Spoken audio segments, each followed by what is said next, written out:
What is going on, everyone? Jericho Green here with you once again. Of course, hit the link for my Twitter, or X now, whatever it's called, at Green_Jericho. And my guest, I will have all of his information in the description box as well. So make sure you patronize anything that he has for you.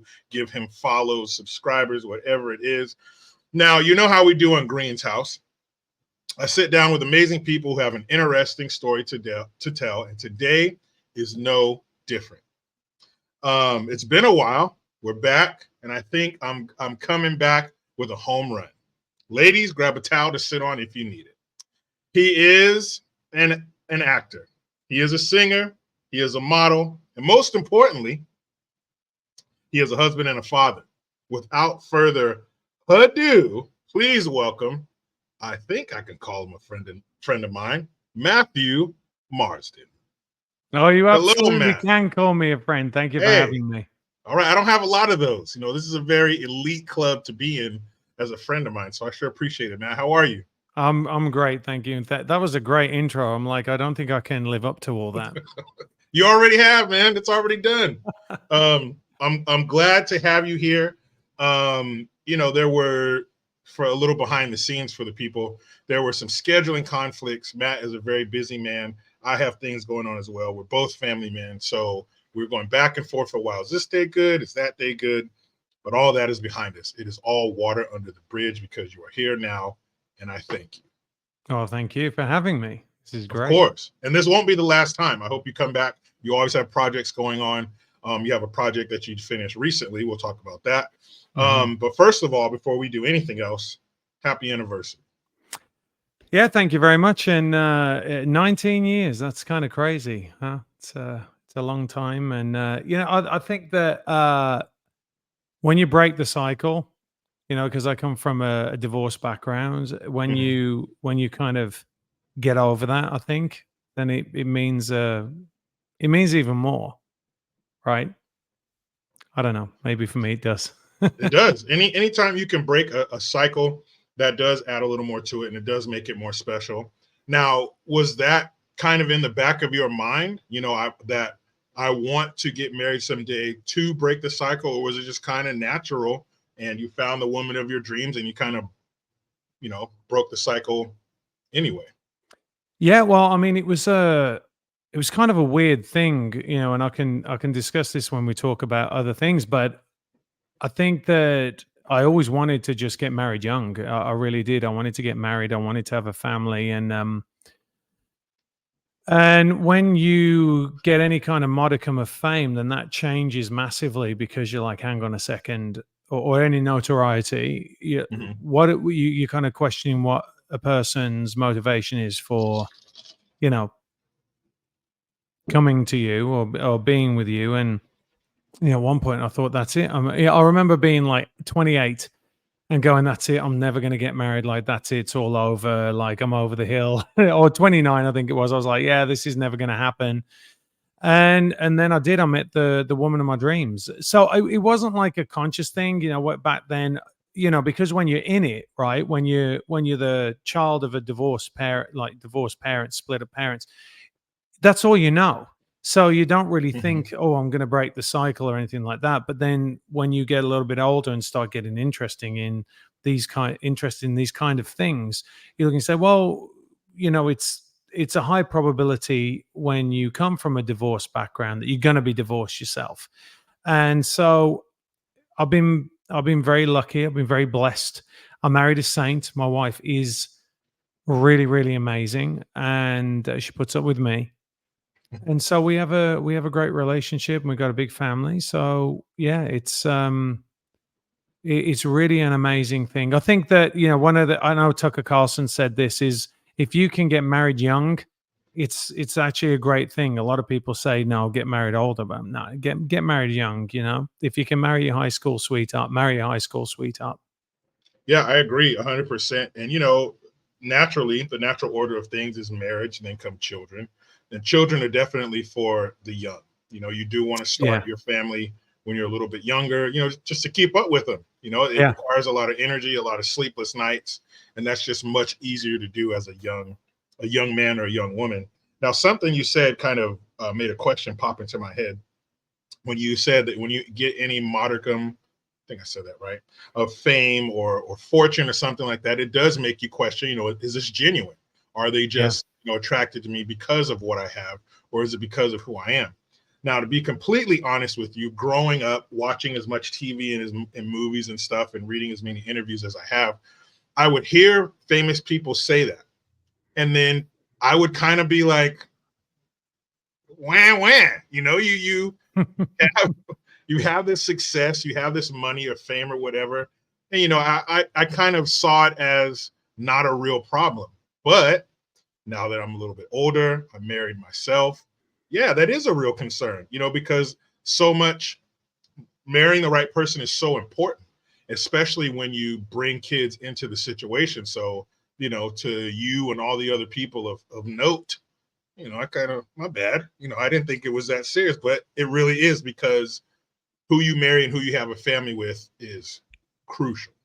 Yeah. Well, all you have to do is look at how many Hollywood relationships end up in divorce. So I always say I've been married 19 years, but really in Hollywood years, it's more like 300 years.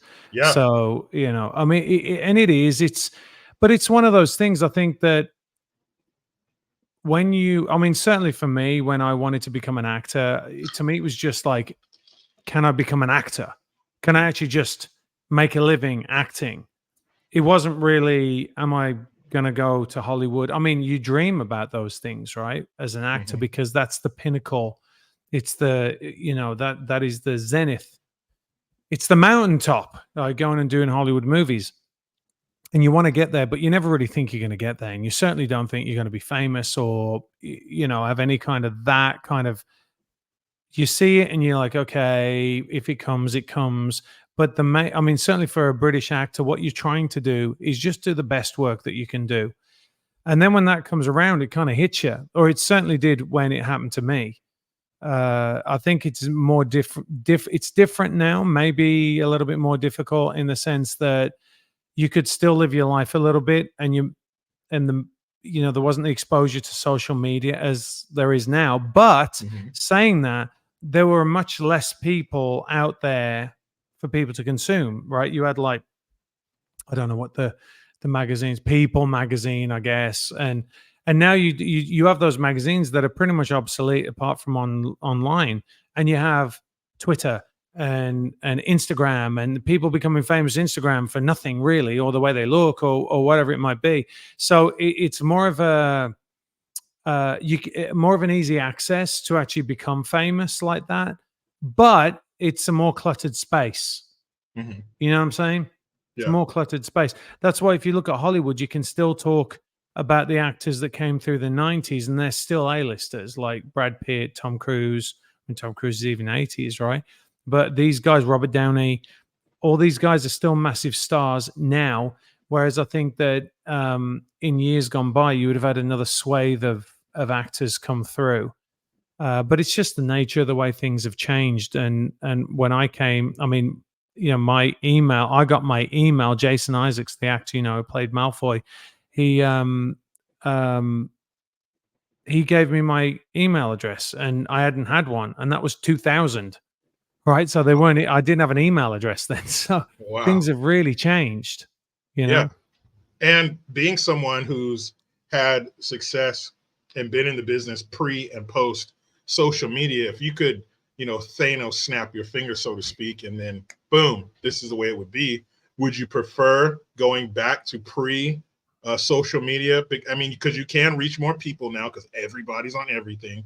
Or would you go back to the days before that, where I guess you would have to, grind a little bit harder to get, Yeah, I that mean, many eyeballs on your work? I think that, I mean, there's multiple reasons why that I'd want to go back, and it's maybe not any of those reasons. I think that even though, and it might seem silly because now, I'm out on Twitter, I'm talking about things politically and all that, but I never would have done that if people would have left me alone. I just want to make that absolutely clear, because Mhm. I don't really like actors yabbering about politics. Like, who cares? That's just my take. Like, I don't care. Like, I don't care what you do or who you support. It doesn't bother me. And so I always kind of, and I was always also thought that it was very damaging, because what it can do is alienate people from your work, and they can't get you as a person out of their head when they're watching a film, right? Maybe it's, Mhm. we saw with Robert De Niro coming out the other day, and now people are like, I just can't watch his stuff now because he's just like going on and on. So I would never have said that. I would never have come out, wouldn't have said anything anyway, even in, the post social media world. Um, but people wouldn't leave me alone. But the good thing is there's a lot of good content out there, like your content, other stuff, other influencers that you see that really are going deep into certain things, and it kind of broke the monopoly of the studios and the TV. On the downside of that, there's a lack of like quality control, right? Mhm. At least back then, you would have to go through a filter to be able to put any content out. You'd have to, I mean, the BBC actually, even though it's fallen very far now, is a classic example of that, because you wouldn't do like, so over in America, what they'll do is, if you're going to put a TV show out on a network, what they'll do is they'll do a bunch of pilots, and then they'll choose the TV show and then they'll go. Mhm. Where in the UK, they don't do that. They just go, this is it, and we're going to make it. And that's why they get things like Brideshead Revisited or The Queen or The Crown, sorry, all those kind of products. So the reason why I'd like it to go back to what it was like before is because it's been massive source of misinformation. It's been a massive source of damage, especially for young people, for young women in Mhm. particular. And I don't think kids should be on social media at all. There's been instances of grooming. I think it's perpetuated over sexualizing people, and I don't like any of that. I don't think any of it has been better for us. In it, and the weird thing is we have the Library of Alexandria at our fingertips, and people Google the Kardashians. Yeah. Right? So it's been both a blessing and a curse. But definitely think that us Gen Xers that grew up in a pre-social media world, a pre-internet world, we had it a lot better, to be honest. I do think that. I agree. It's definitely flooded the market, so to speak. You mentioned people getting famous, Instagram famous for nothing. And back then, you really had to earn it. For you to be a star, you had to earn it. And it's definitely, you know, like you said, I have this wonderful filet mignon, but you'd rather eat out of the dumpster. I Yeah. think it definitely plays to our lowest self. Yeah, and also I think that to get heard, people get more and more outrageous, Hmm. right? They just push the boundaries more and more instead of going, can I be more creative? Because that doesn't necessarily translate. I mean, there are a few podcasts out there that are really, really good, and they don't get follows. They don't get listened to, but they're very, very, very good with Hmm. substantive things in there that every now and then one of them breaks through, or every now and then one of these YouTube shows breaks through. But for the most part, a lot of people go and they get look, you know what it's like when you want a thumbnail out there, they make you pull all these different faces, and that's the way it's meant to be to get engagement. And I'm like, I'm not down with that. I don't want to be like going, like, it's just ridiculous, right? Like, I'm a grown frigging man. But that's what they do. Or it's like shocking truth of how blah blah blah. And you watch it and you're like, it's not shocking at all, really. It's Yeah. like it's kind of lame. But Clickbait. that's the game, right? Mhm. And so there's everything's at 11. Everything's like up at 11. And I think we had it a little bit better back then. But I also do think that there's going to be a counterculture where especially kids are going, I don't want to be on that anymore. Mhm. I'm becoming a slave to it. I don't like it. I want to go out and do something outside and create and build a desk or build a table or a chair or whatever. I want to learn how to do things with my hands. And I think that the great pushback against the institutions, the universities, um, that will also help with people going into trades and doing more things with their hands. I think that it's not a surprise that those things will come hand in hand. And I can't wait for that Yeah. pendulum swing. Oh man, please happen soon. Speaking of back then, let's go back then. Let's go. Let's hop in a little time machine here. To that Wayne's World thing. Yeah, the Scooby Doo. Um, man, what a good time that was. But let's go back to the beginning. Let's go back to where Matt Marsden started. So when, like, 70s baby, 80s baby, when and where did you grow up? All right. So I would say I was born in Mordor because where I was born it was where Tolkien based Mordor on, which is West Bromwich, which is it's a very industrial town. They call it the Black Country because it was Hey, the real whoa, Hey, whoa. yeah, I'm like, dude, listen, I'm right I'm here. from the Black Country. No, because apparently the legend is that Queen Victoria was driving through. Oh, sorry, on the train going through the Midlands, which is where I'm from, and because of all the industrial work that was going on, there was a lot of soot everywhere. Soot was all over the place, and she went pull the curtains on this black country, like it was all black from the soot. So I grew up in that area. I actually lived across the road from where Judas Priest come from. So any rockers out there, if you know Judas Priest, like Oh yeah. literally they were from across the street from me. And I grew up on in a what they call a council estate, which is like I don't know if you kind of call it the projects, but it's government housing. Mhm. With my mom and my sister, my dad wasn't around. My grandmother lived around the corner with my grandfather. Um, and I grew up there. Again, like we didn't have anything. It's funny when people talk to me about white privilege. I'm like, I didn't have hot water till I was like 15. So, Damn. we had to boil kettles to get hot water and have a wash in the morning. Gosh, it's funny because I say to my kids, I sound like someone from like, the 18th Yeah. century, especially being English. But yeah, so I grew up there. Um, I was a really voracious reader when I was a little boy. I used to read all my sister's books and she's 3 years older than me. So actually, I can remember when I went to my first, what they call over there, the junior school. So I get really confused when they talk about the years, right? Over here, like what grade is your son in? So we had like 1, 2, 3, 4, 5, and then it starts again, 1, 2, 3, 4, 5, then it starts again. So I can never know when people ask you what grade my kids are at. But when I was, I guess the equivalent of first grade, um, or maybe it was kindergarten, but I'd already read to my sister's year in books. Oh wow. So I got there and they were like, "Okay, you're advanced. You passed everybody else." And I was like, "Okay." So it was just my thing, like reading, reading, reading, reading. I always wanted to read. I wanted to be doing something all the time. And then the reason I'm telling you that is kind of translated to when we did like the school play. I was very good with words. I could learn things very, very quickly. And so I'd always end up getting, the lead role in the school play, uh, even when I was a little kid. And then I always lived, I actually had, back then, I had an equal mix of like factual books, like fiction and nonfiction. And then I just love the movies, especially America, like seeing Rocky, seeing Rambo, all those movies through the late 70s, early 80s. I just fell in love with America. And I thought, you know what, I'd really love to be an actor, but the chances of that are like super slim.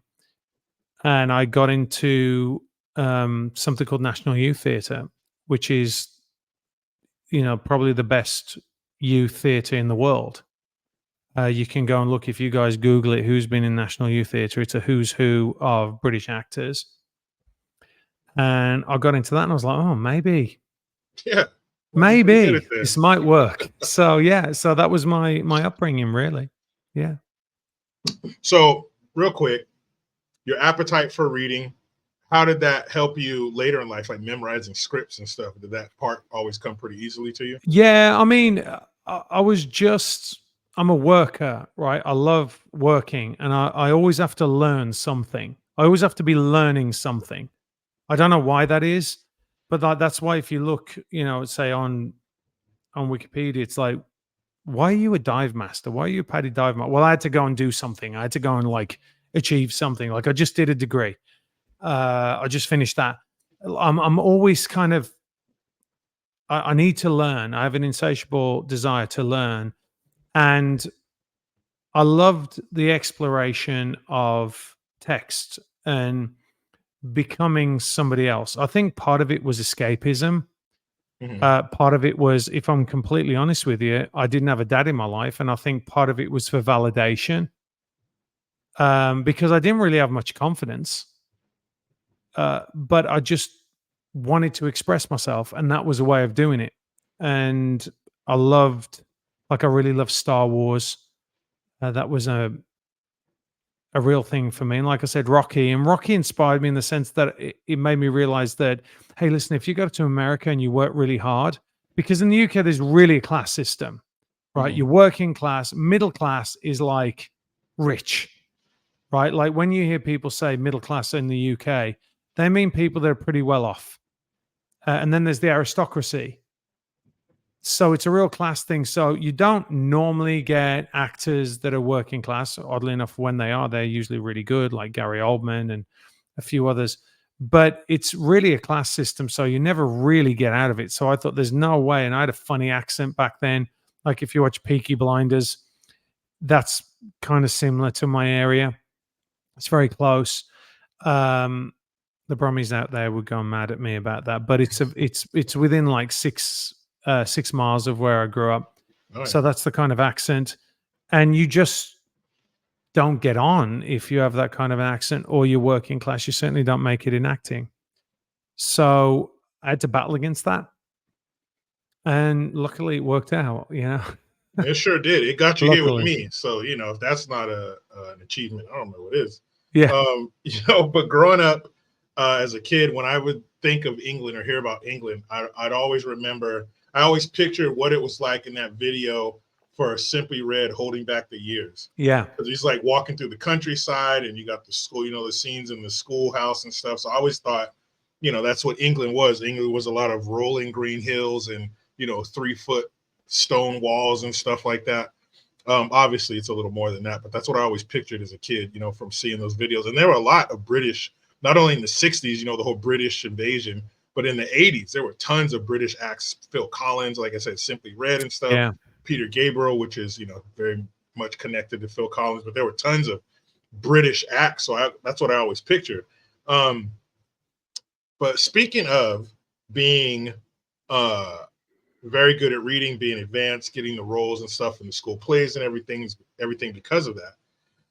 I have a question for you, and I'm hoping to get some hope out of your answer, but give it to me raw. If I find the hope, Okay, I do. If not, whatever.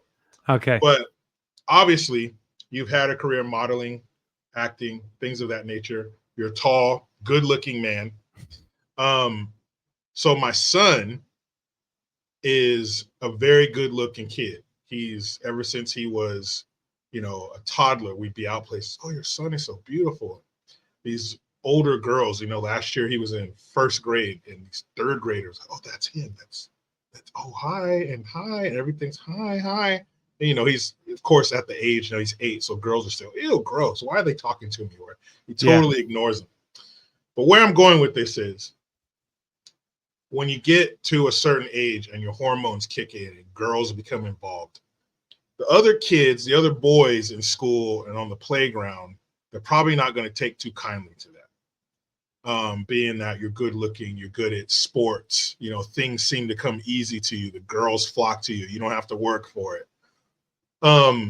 Did you deal with that growing up? And if so, how did you make it out of it? I'm hoping, I know my son's going to deal with that, but I'm hoping there's this light at the end of the tunnel. yeah. I mean, that's a difficult one for me to answer because I never, even though, look, I did modeling, I never thought that I was good enough to do it. But I looked at other people and I was like, okay, well, they're not very good looking and they're modeling and they're making a lot of money, right? There are models out there. You go, I don't get it, right? So I was like, well, I'm probably one of those ones. And I never really had that kind of confidence whenever I was out doing it. I mean, even now I look back and I'm like, good grief, like I look at some of the pictures, I'm like, I wish I was back there now. Let's put it like that. But I think that humility kind of kept me from being an asshole. You know what I mean? And I think it was a different thing when I got into fame. When you get fame Mhm. like I did on Coronation Street, there's a picture there of me on Coronation Street, and that was very, very different. But I never saw myself like that. Never did all throughout my career. Still don't. Even when people say it, I don't know whether it's some like cognitive dissonance or whatever. But I say all the time, like an old man now. I'm 51 years old. I'm getting on, and I've never been anyone that, like, I don't like bother moisturizing or doing anything else. I'm very low maintenance. I'm just one of the dudes. So I think it's a lot of it is to do. Now, look, I mean, by the way, two of my sons, they're both 6 foot plus, handsome kids, and they don't know it either. Mhm. Right. So I don't know what that is. I mean, I think the difference is that they have their dad's love and they have their mom's love. And I had my mom's love. I didn't have my dad's love, but I had my dad's love. And they're just kind of like a little bit oblivious to it. But certainly my one son, he's had it quite a bit. Like I don't want to get into it too much, but when he's gone out into the workforce, he's had to deal with that. I used to get a lot of I did get a lot of bullying. Certainly, when I said that I wanted to be an actor, that was probably the worst thing. And one of the things that happened to me is kind of funny. So I worked as a butcher in a marketplace, and to earn some money on a Saturday, I needed some money. I didn't have any. My mom couldn't give it to me, so I had to go out and earn it. And so you could go out back then at like 14 or 15, I think it was, maybe younger, and you could go and work for like £10 a day, right? $10 a day. And so you go and do it. And I got teased mercilessly by the other people there. They just went on and on and on. And it was kind of spiteful, right? Mhm. But at the end of the day, it builds you up a little bit. It gives you a thicker skin. So I don't give a shit what anyone says about me now. I don't care what they think about me. I just don't. But when I went through that, it was a little bit difficult, right? Because these are adults and I'm still a child. Like I look back now and I'm Yeah. like, wow, that was a real dick thing. But the funny thing was, years later, I'd just won. If you can see this thing here, well, where are we? That's the National Television Awards right there. I won that award at the Royal Albert Hall, and for the television show I was in, and so everyone knew I was in the UK at that point because it was the biggest show on television. 19 million people used to watch it. And I remember going out one night, and this woman came up to me and she went, "Hey, I know you. You're, Matt Marsden, blah blah. Blah. Oh, and do you remember so and so? You were good friends with him, right?" I was like, "Oh, the butcher," and he was like, "They were like, yeah, yeah." I said, "Oh, that guy kept telling me that I was never going to make it. Like every Saturday, as I was like cutting liver up, I was like, he teased me mercilessly how I wouldn't make it. Screw that guy, So you have to have it in you. I think by listening to people like me who've gone through it, youngsters will go, okay, well, you got to come in. And again, as a dad, you're like, nah. But as far as it's a lot worse. I think when you get into as far as and again the girls, it's kind of worse when you have any kind of fame because you really don't know why. And all throughout my career, actually, Jericho, I thought people were being nice to me because they like me, and that's Mhm. a very naive point of view, right? Because most people, I hate to say it, not all of them, and I have friends from school still. I got some really solid friends, but I just thought everyone wanted to be my friend. I thought everyone liked me and everyone wanted to be my friend. And then all of a sudden, if you have any bumps in the road, they kind of like melt away and they go away. So your real friends will always be there. Maybe you'll have this many, like real friends, this many. And so yeah, no, I mean it's difficult for the kids. Different kids have different countenances, right? Like, like I said, one of my sons here is like, I don't care what they say, whatever. And that's his that's the way he is, right? That's his attitude, and he's super strong. And that can be difficult in another way, because when I try and tell him what he should do, there's resistance, right? Yeah. But he'll never Yeah. bend. He'll never ever be led, right? He's a leader. Then there are other kids that may be a little bit more sensitive, or you know, but that's the world, and you're never going to be able to protect them from it. You just got to prepare them for it, Yeah. right? And you love to see that in your kids. You love to see that I don't care what people think attitude, because as parents and adults, we know what the world is going to bring, and that attitude is going to serve them well. And to the guy who was in the butcher shop when you were 14 or 15, if you're watching, you're a piece of shit. But anyway, He um, built me, man. He made me strong. So, it's like anything. People say, well, yeah, it was horrible that he did it and he shouldn't have done it back then. But I'm a big believer in, you have to go through that adversity. You have to go through the cauldron. And maybe it would have been better when I was a little bit older. And we've made it really our mission to grow our kids in a certain way until they're prepared to go out and meet the world. And I kind of got it through the school of hard knocks. And that certainly knocked me off my way a little bit.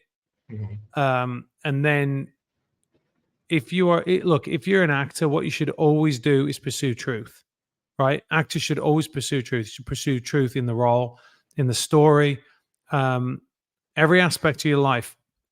And that's why, just segueing a bit, looking at Russell Brand's journey is so amazing, because he pursues the truth relentlessly, um, whichever way it takes him, and it's really fearless. And you have to do that. So I look and I say, well, I'm very lucky that I am the kind of person that will pursue the truth wherever it takes me. You know what I mean? yeah. And I think that's really important.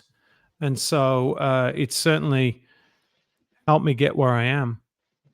Now, mentioning that you didn't have that confidence, that you maybe have wanted because your dad wasn't there. When people were telling you you're great at acting, you're handsome, you're this, you're good at this, you're good at that, did that ever feel good to you, or was it always like I don't see it that way. I don't know what you guys are talking about. I'm just me. Or did those compliments ever, like this is kind of nice? Oh yeah, well, listen, everyone likes being told how awesome they are, right? I mean, everybody does. I mean, that's a normal thing to get compliments. Um, but I think it was, as far as my work was concerned, that was different, because when I got into the National Youth Theatre, like, they don't care about how you look, right? They want to know that you are good, right? Mhm. When you get on, I mean, when you get into movies, it's maybe a combination of both, but when you're winning roles, you're up against a bunch of other people, right? So you're winning that role because you're better than them. Normally, you're better than them, or you might be better for them in that particular role. So people aren't putting millions and millions of dollars behind you because you're good looking and you don't know what you're doing, right? So we Mhm. work. There is that element of understanding and going, okay, well, there is an element of quality here. There's a level of quality, and certainly for a British actor, because I always say, like, people say, how come British actors are so good? Let me tell you, because number one, as a British actor, you never think you're going to make any money. Number two, you're probably thinking that you're going to go into like theatre and maybe regional theatre. So the filter's like this: regional theatre, and I'm talking about really regional theatre. Then you go into like maybe a big city, or you go into the West End, right? Once you get into the West End, well, maybe you'll get a television show, right? And by the way, you can be second spear carrier on the right in like Coriolanus, right? I'm talking about being a lead, getting the lead. Then you'll be boosted up. You might get a television show. Once you get the television show, you're like, hang on a minute, can I get a British movie? And then you get a British movie, and then you're like, hang on a minute, can I get like an American movie? So for the most part, actors have gone through a filter system before they get to come over to the United States. And so they've already got rid of a lot of the chafe, you know what I mean? It's gone. Yeah. So you're getting really the guys that you see now, whether you think you don't like them, or, there's some people on social media that might want to say, oh, well, I don't think that guy's any good. They're of a standard, right? They're absolutely of a standard. They know how to get on set. They know how to hit their marks, and they know their lines, right? And that's why you see in these big productions, a lot of Americans go, why? Why there's so many Brits? I'm like, because the director doesn't want to worry about the actor hitting his mark and saying his line. And Brits do that all day long. because of the theater background. So there is a filter system to that. So that's that. And as far as, you know, I was never like, I don't know what it was. I mean, every now and then I'd get hit on at a bar, and I mean, certainly when I became famous in the UK, like I'll go out and I'll get grabbed and all this kind of stuff. But before that, I was like, I would never had the courage to ask anyone out. And in fact, when I asked my wife out, I got drunk before I asked her out. And I'd already had a bunch of success, and I've been in Black Hawk Down, and done all this and come to Hollywood. And I was never the guy, because I was like, oh, she's gonna say no. How? So, oh yeah, How? oh Wait, yeah. I don't mean to interrupt, Matt, but how you've been you've already done the singing, you've done the Coronation Street, Black Hawk Down. How are you afraid to ask any woman on this planet? I don't know. I mean, I guess we all have something, and I guess mine was fear of rejection, or feeling not adequate enough. I mean, look, I think part of being married for so long and being with someone for so long is that's now left me. I'll go up and talk to anybody, speak to anybody, but I just couldn't do it. I could not do it. And my friends would just walk up and ask girls out, and they'd be like, "Yeah," and I was like, oh. And the amount of times I've had people come up to me and said, afterwards, like, "I was there. Why didn't you ask me out?" And I'm like, but I mean, again, I said, like I said, I think that I still don't. I never thought. I mean, I can understand that women find certain people attractive for a whole host of different reasons, right? People, like, they said that Fauci was a sex symbol, so it doesn't necessarily mean they did, dude. I know. I was like, well, so, but that perpetuates the thing, right? Like, you can still be attractive and not be good looking. You know what I'm saying? So once I got into film and television, I was doing well, and I was being popular. That's what you think. That's what I thought anyway. I was like, okay, well, I'm on a top television show, and there are different reasons why people find other people attractive. Power being one of them. So I never really thought of myself like that. Still don't. Yeah, power is definitely a panty dropper. Yeah. So, in what's the chronological order as far as modeling, singing, and acting? What order did that happen for you? All right. So I was doing modeling because I had to pay my way through college. I was doing a BA in performing arts. So it's a funny story actually. So my sister and my mom put me in for a modeling competition when I was 16. So I did with the first cover. It's kind of crazy looking back, right? Because you live your life and you look back, you're like, hang on a minute. So I did my first cover of a magazine when I was 16 years old. It was called Just 17. I think there's something like it over here. Yeah. Then the next year, when I was 15, and then I was 16 when I did this. So I think I was 15, and then the next year when I was 16, I did something called the Clothes Show, which was kind of like this big modeling competition on one of the biggest shows on television called the Clothes Show. And I was a finalist on that, and then I got taken on by a modeling agent. And at that point, I was like, how am I ever going to make money? Right? I didn't know how I was going to make money. Yeah. So at that point, I hadn't gone to college yet. So I was doing what they call sixth form. So 17, 16, 17.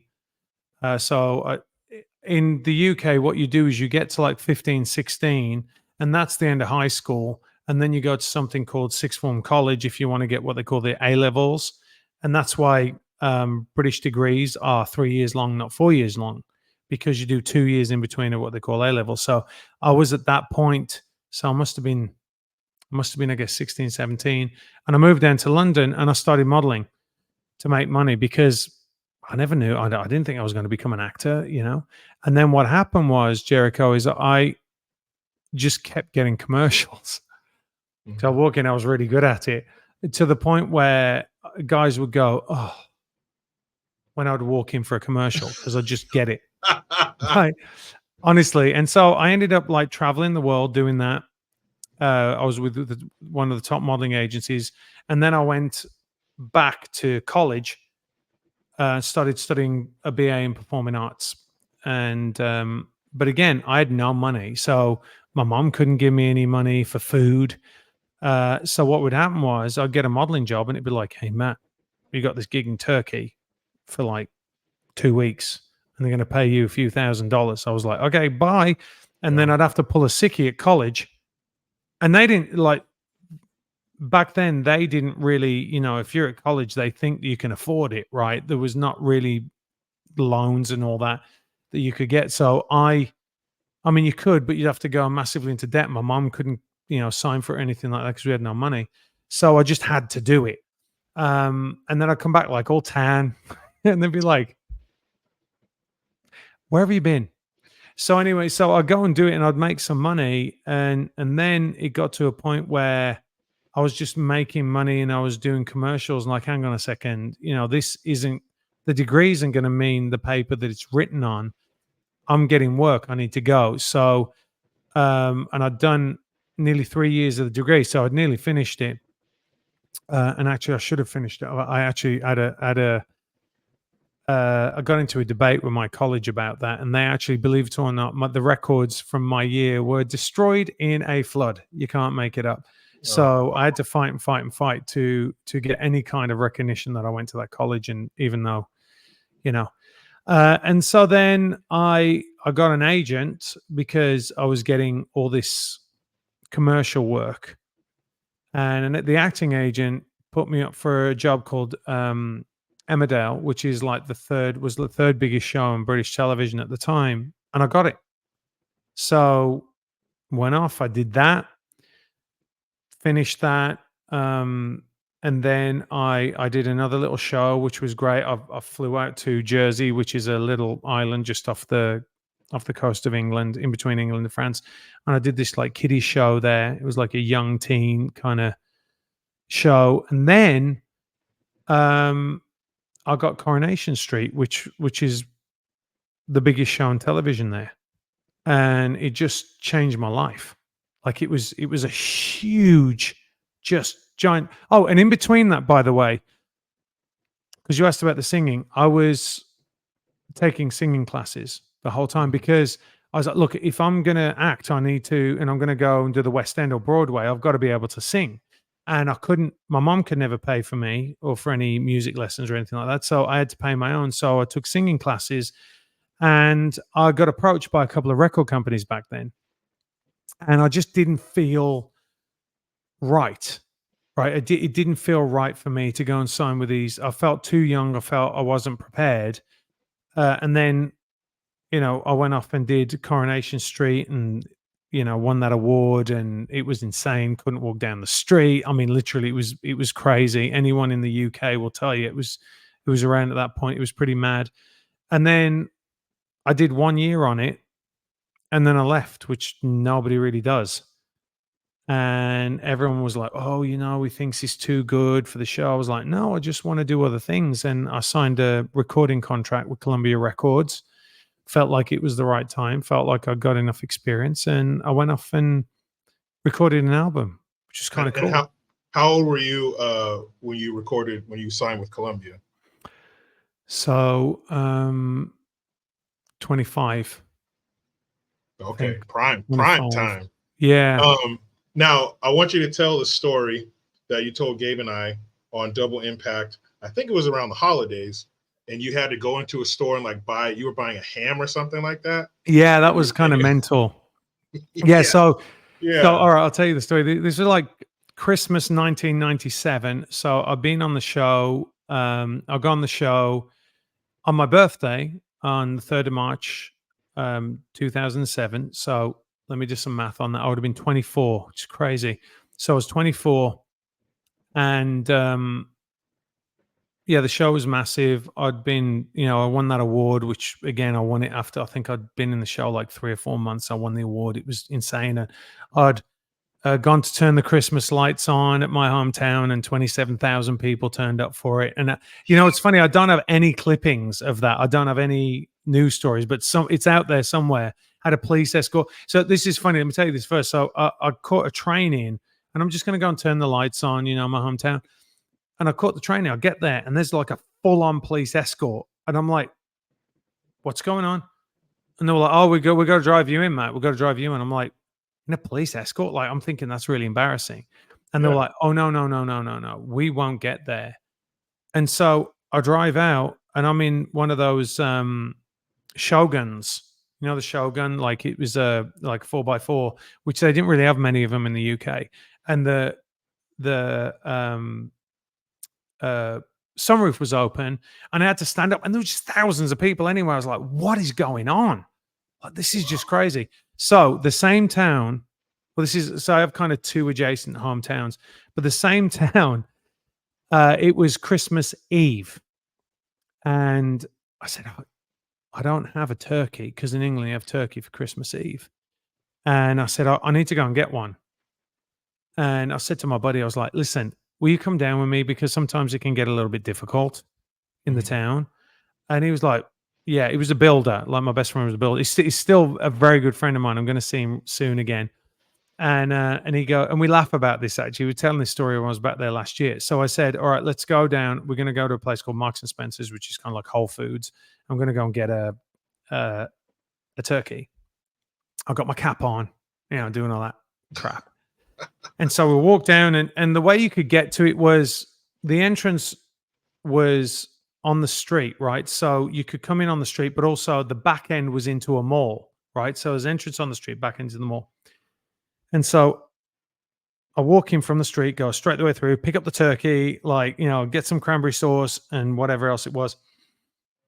I walk through and I get to the checkout, and I put it down. And of course, like, I got to pay. So they're going to see my card. Oh man. And so I'm like, "Yeah." And the woman goes, "Oh, Matthew, hey, happy Christmas." And I'm like, "Hey, happy Christmas." And they go, "Hey," and they turn around, and all of a sudden, I'm jammed in the in the pathway between the two checkouts, and my buddy starts having a full-on panic attack because there are hundreds and hundreds and hundreds of people just coming. They come from the mall, come from the street, and we're getting jammed in. And he's like, "We got to get out. We got to get out. We got to get out." And he had a massive panic attack, and we managed somehow to get out. And I actually laughed, like I said, I laughed with him the other day. I said, if you told people now, 25 years on, that that's happened, they wouldn't believe it because, the cycle moves so quickly, and so many people don't know who I am anymore over there. I mean, some people do. Like, I went to a pub the other day, and with my sister, and we did like pub quiz. And I'm like, so I've been out of the country for 23 years, right? So I'm doing a pub quiz, and all the guys behind me were like, "Hey, Matt." And I'm like, "Okay, so I'm not that anonymous, over there." I thought, you get older, people forget. But yeah, no, I mean, it was an amazing time. I didn't enjoy that. I didn't enjoy just not getting on with my life. Mhm. And so it's funny when people say on social media, they'll go, "Oh, well, I don't know who you are." I'm like, I don't care. Like, I don't know why that's some kind of an own. Yeah. Like, Come on.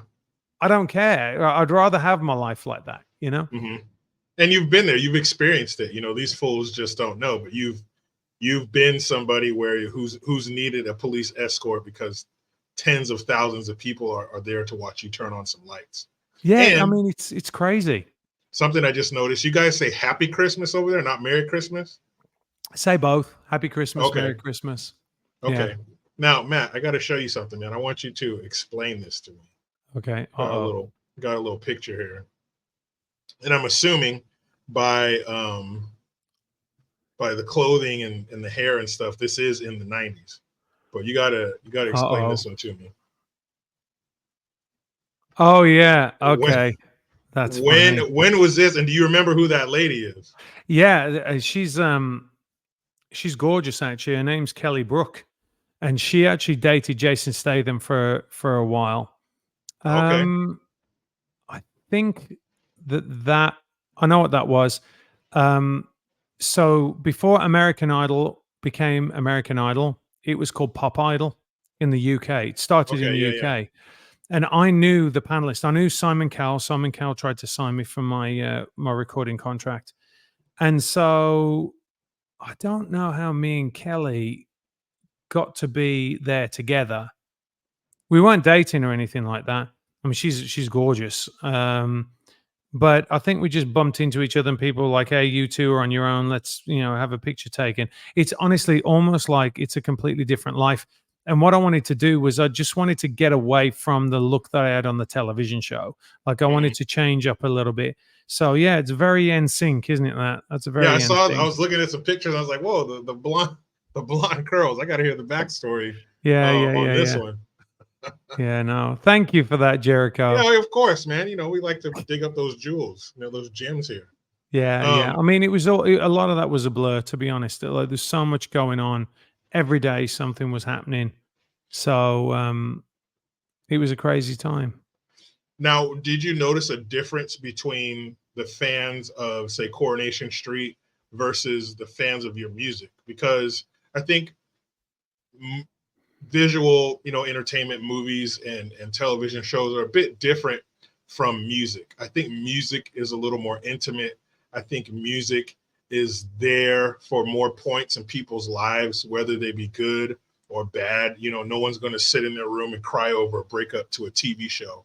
It's probably going to be a song, or parties and stuff, or there's you know Yeah, how powerful music is. You can hear a song, oh shit, and that takes you back, yeah. to a timer that makes you turn that up. It really affects your mood. So did you kind of notice a difference between, say, the TV fans and the fans of your music?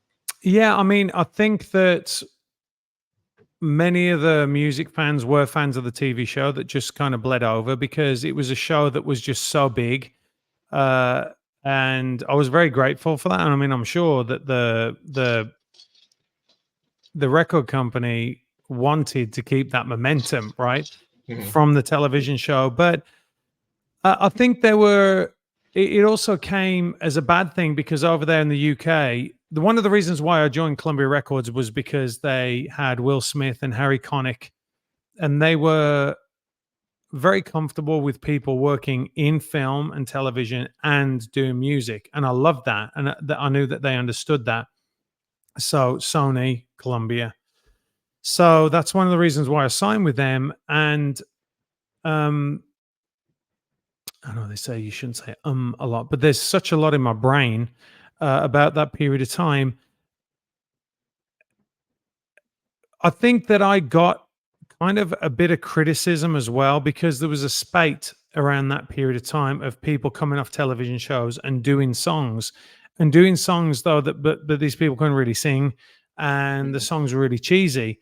And so the first track I came out with, the Heart's Lone Desire, ended up being Music Week Single of the Week, which is unheard of for someone coming out of a television show going on and doing a single. It was a very serious song. I mean, some people say, "Oh, it's kind of dark. It's got a massive attack vibe to it," because I didn't want to come out and do something really cheesy.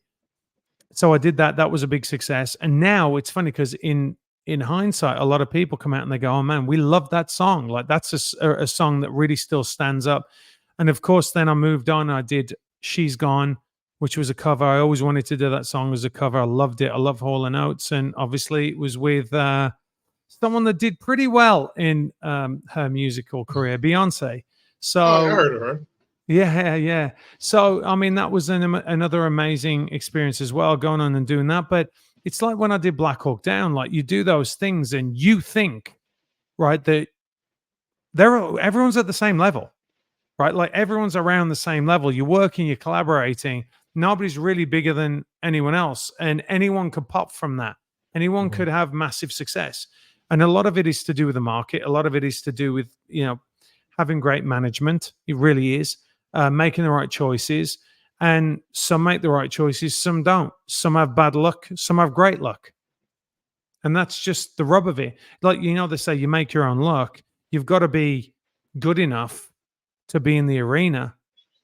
Yeah. Otherwise, you're not going to take your opportunities. But on the other hand, if you're, for example, if you're a conservative in Hollywood, it's over for you. Ooh, Like yeah. they don't give you the breaks. You certainly don't get that. And that was I mean, that's certainly something very sad to me because I always thought that it was a meritocracy.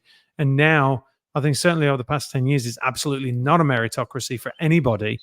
Um, so, things have changed, but that was, doing the music. I think what I loved about the music was it's very instant. So, you can see there's some footage of me, which was great coming up again, like reminding me because I forgot I did so many gigs, like you just forget.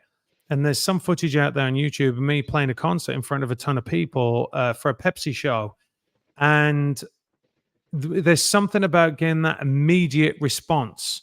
Mhm. It's like when you do theatre, you get an immediate response. You see the faces, you see people enjoying it. Whereas when you do the movie and it's off into the ether. You don't see it for a year, and then it comes out, and then you might meet people at a premiere, or you might have someone come up to you and say, "Hey, listen, I loved you in Rambo, or I loved you in Black Hawk Down, or I loved you in Resident Evil." It's not the same. It's not the same vibe. You don't get the same energy, Mhm. right, from people from a movie, although the movie lasts forever. And it's funny because I didn't listen to my album or I didn't sing for years and years and years and years until a year ago. I kind of got asked, "Hey, listen, would you be interested in doing like a Rat Pack Christmas and going around and Oh, touring?" wow. And I was like, "Yes, I That's might pretty want to cool, do that. man. Yeah, do That's some pretty cool. big band stuff." Yeah, get up there in the tuxedo, maybe undo the bow tie, do some Michael Bublé crooning. style. Hell yeah. Yeah, I mean, and people have been asking me over and over again, like to just put something out on YouTube and do a little bit of singing. And back in the day, having set up like this mic, this setup, it would have cost you a fortune Hmm. and be very inaccessible. And then you'd have to have a big mixing desk and all that. And now you can do it all on the computer. So who knows? Yeah. Well, if, like you said, who knows? But if that happens, I would hope that you would come here and, promote it and let my audience see it. Man, that'd be great. Oh, of course. Have you ever sang for your wife? Only when I'm drunk. No, I That don't. lick? What? For years and years and years, I just didn't sing it because the music industry just burnt me. Mhm. And I'm like, you know what? I don't want to do it. And then as you get older, very often your register changes, so I can't get the notes I used to get.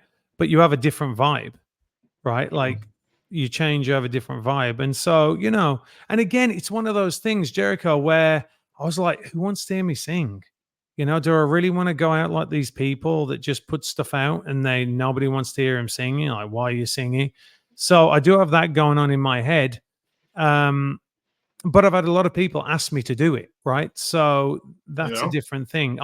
The thing is, I am not, even though I like to talk, I am not an egocentric actor. Like I don't think everything is about me. I don't expect, right? I don't expect that. I don't expect people want to hear that. But it's nice when you get asked. So if I get asked, I'll do it. Yeah, I mean, if the streets are talking, so to speak, and there's an appetite for it, like the famous OJ song, got to give the people what they want. Yeah.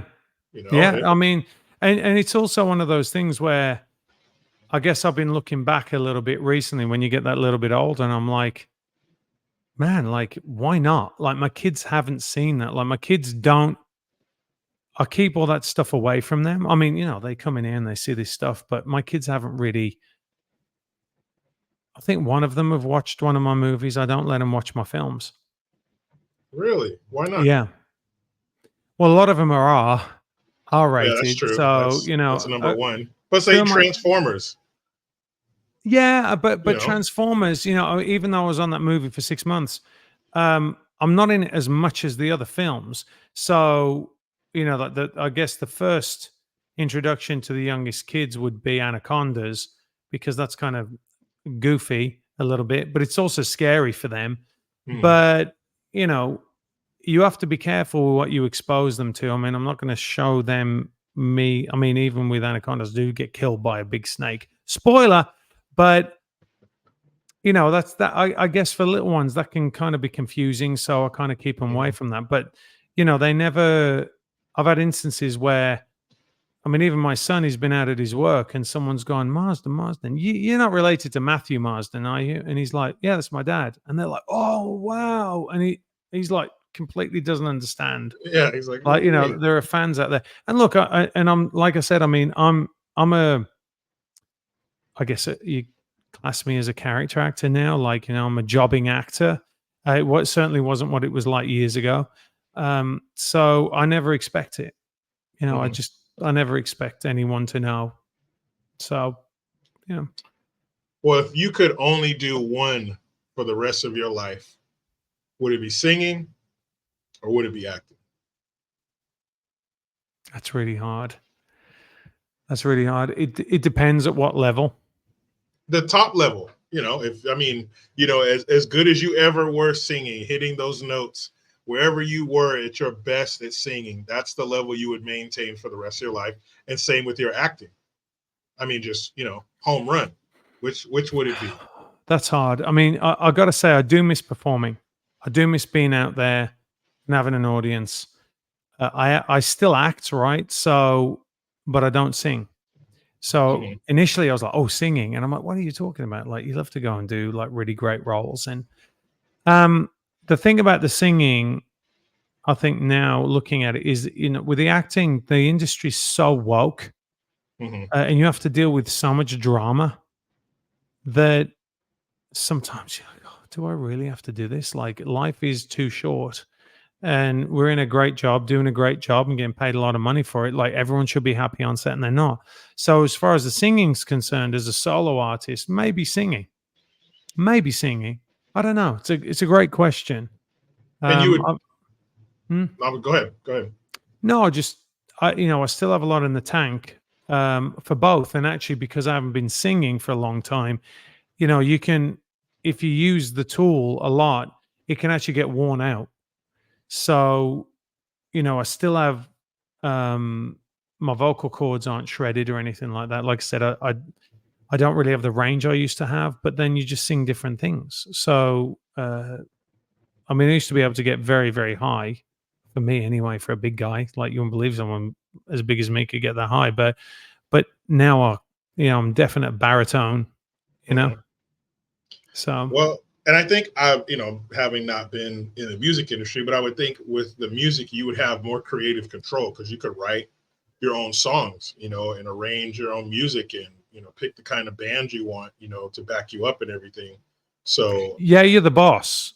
mhm. Whereas with the other ones, there's a lot of things. But also, if you're a team player, it's nice to work with other people, right? But um, I mean, if anything, I love directing. Actually, I'd like to go to direct more or be behind the scenes more. Mhm. Although I love acting, I really do feel very, very comfortable in the director's chair. Have you always felt that way, or with the experience, maybe getting older, you kind of want to use a different part of your talent or kind of phase into that behind the camera role? Or have you always kind of had that directing I bug? didn't initially know. I mean, I was like, no, I just want to act. And then when you see, um, you'll see certain performances going on and going, oh, that can be so much better, right? They just need to have a little bit of encouragement in one way or the other. And you can't do that as another actor. Like, that's just an absolute no. You don't give people line reads. You don't just give them notes or anything like that. You just don't do it. And as a director, you can kind of guide that, and the director really sets the tone on set. So a lot of people can be happy on set when you're the director. I mean, a lot of people can be really miserable when you're the director, but I love people, and I'm at my best when I'm at my most, under the most pressure, with the most riding on me, with everyone looking to me for the decisions. Like, I am at my most relaxed Yeah. at that point. And my business partner will tell you the same. So some people don't deal with that very well, and they might have the creative, but they don't deal with the pressure, or they don't know how to handle multiple people at the same time, or be able to negotiate that and get through that. But that is what I'm really good at. So I like that. I like nurturing. I mean, I'm a dad, so I'm sure that has a lot to do with it now, like, managing different personalities and understanding where they're coming from rather than having a very visceral reaction to what Hmm. someone's doing. And I think that can get a really good performance out of someone. True, very true. Now, with directing, who is your favorite director that you've worked with? Because you've worked with some heavy hitters. Yeah, that's a great question. I think Ridley's really special because a lot of his work, right? So he does a lot of pre-production. What And exactly does that mean? so pre-production means when you're coming up to doing the film, you want to get it all prepared, right? So Mhm. you want to get your ducks in a row, as it were. Your art department, all that, and mainly your actors. So one of the things he did with Black Hawk Down, which was really brilliant, was, all you got to do is look at the cast and look at where they've gone now. He had an eye for the cast, and so what he did was he got a bunch of guys that he knew would hit the lines, hit the marks, say their lines. He knew that, and then what he did was he would just, like, he'd come up to me and he'd go, Matt, right? He'd go down there. There's going to be an explosion. Boom. Uh, and then just keep going. And then he'd walk off and you'd be like, okay. And he had absolute trust in his actors. And he's like the conductor conducting the orchestra. He's looking at everything, doing it, never gets like stressed out that I saw on that giant film. Mhm. So I loved working with him. I actually really love working with Michael Bay. I'd ended up sitting with him many times at lunch, and he gets a bad reputation. I mean, he's probably the greatest action director that's out there. He has very good sensibilities as well. He's a real artist, and I don't think that people give him the credit. I mean, all you got to do is look at was it the not the island, but yeah, it was the island that he did, which is a very very deep film. And then he did 13 Hours, which is a fantastic piece of work, right? Like with great acting. Uh, and I've found him very pleasant. I got on with him really well. I think he responds to men's men. He likes that. Then I worked with Walter Hill on something. He was terrific. If you guys don't know who Walter Hill is, he did Deadwood. He did I think it was Trading Places or another or 48 Hours. One of the two. I always get those mixed up. And he was great, like just very relaxed, very cerebral, great writer. He wrote Alien. So he's a really brilliant writer. I loved working with him. Stallone. I mean, that guy is such a genius. It's not even. People think because he has that voice and everything. I mean, he played a character, Rocky. He's not a dummy. He won an Oscar for his first script. So he was great. Learning from him was really great. He understands what an actor needs, what it wants. If you look back at the movies he's directed, he's actually really great with visuals. He was the visual guy before there were visuals, so it was amazing work with him. And also, I mean, it's Rambo. Being in that with him, and actually a director that I always wanted to work with Russell Mulcahy because I'm a big Highlander fan. So I got to work with him on Resident Evil, and that was great. We didn't, the character didn't need all that kind of movie, didn't need that much depth. So it's not like we sat down and we figured it out and we had to go through really difficult stuff.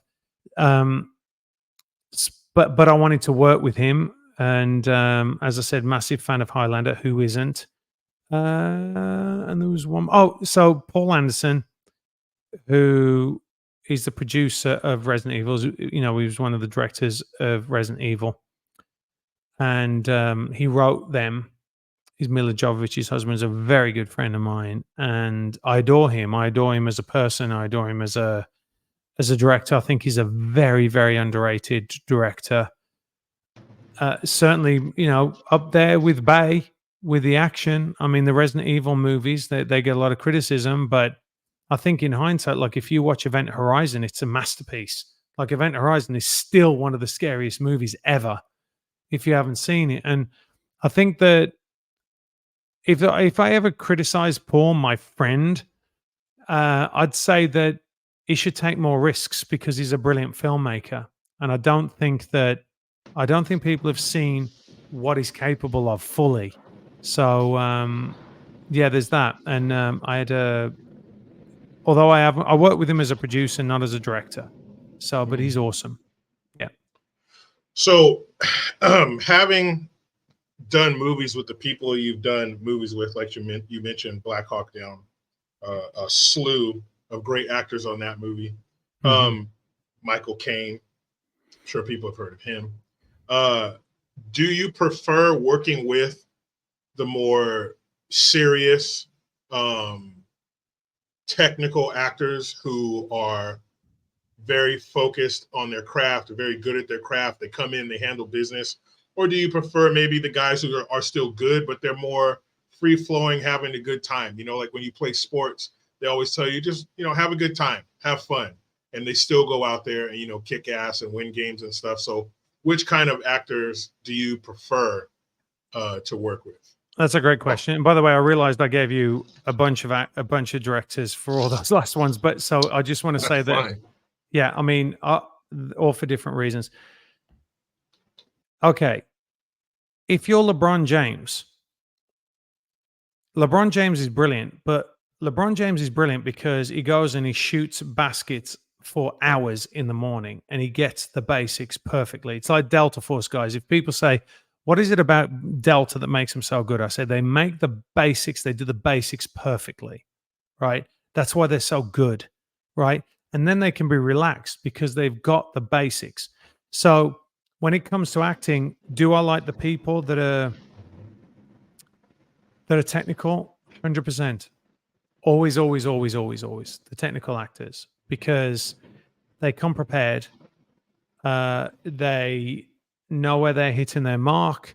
They're going to say their lines. And then, but here's the thing, Jericho, then you can play, right? Then you can play because you have these, it's kind of like being at the top of a mountain, right? Or on a mountain pass. If you're on a mountain pass and there's no fence, you are not going to go near the fence, right? You're not going to go near the edge, sorry. But if there's a fence, you're going to walk up to the edge, you're going to peer over, you're going to look over the fence, right? So I find when people come in, and there's a funny line Robert Downey Jr. says in Tropic Thunder, "I don't read the script reads me." That is, basically pointing toward actors that don't do their homework and they think they're just going to come up and wing it, and that's very common with American actors, and it's really annoying. Because they come in, they're like, it's okay, man. And they'll be talking right the way up to the take. And I'm like, I've got to get into the mode, right? I've got to get into my head. It doesn't mean that I'm like method. I'm not like Daniel Day-Lewis. You got to carry me out my chair because I have cerebral palsy and I can't move, and you got to put me to bed and I can't go and wash in the morning. I don't subscribe to that or ascribe to that, whatever you want to say, at all. But I do think that if you have that boundary, if you have that fence of the lines, because don't forget, the lines, which means you build the character, you know where you're standing, you know where the camera is, right? If you go like this, shots over, it doesn't matter what you're doing. It doesn't matter. Right? So what's the point if you don't have the technical ability to understand that you've got to be here like this, or you've got a 50mm lens, or whatever it might be. And then what it allows you to do is play within that, right? Within those rules. So it's the technical actors that allow you to really play. With the other ones, they're just doing what they want to do. And they may as well be like hitting a tennis ball up against a wall. Right. And I've had that because, don't forget, when you're shooting a shot, right, when you're doing a movie, they'll come in and they'll shoot you this way. So the actor is either side of the camera, whichever side it is, like say the camera is there and you're getting your shot. They don't have to be there at all.